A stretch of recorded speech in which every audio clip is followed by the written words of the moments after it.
Nizamabad corporation పరిధిలోని 19వ డివిజన్లో తీవ్ర ఉద్రిక్తత నెలకొంది. పీసీసీ మహేష్ కుమార్ గౌడ్ సమక్షంలో పోటాపోటీగా నినాదాలు చేసుకున్నారు బీజేపీ, కాంగ్రెస్ లీడర్లు. దీంతో ఆ ప్రాంతంలో టెన్షన్ వాతావరణం నెలకొంది. పోలీసులు రంగంలోకి దిగి రెండు పార్టీల నేతలను అక్కడి నుంచి పంపించారు.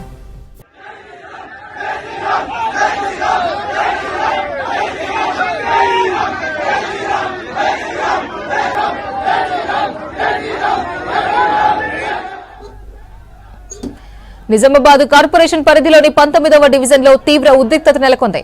పీసీసీ చీఫ్ మహేష్ కుమార్ గౌడ్ సమక్షంలో పోటాపోటీగా నినాదాలు చేసుకున్నారు బీజేపీ, కాంగ్రెస్ లీడర్లు. దీంతో ఆ ప్రాంతంలో టెన్షన్ వాతావరణం నెలకొంది.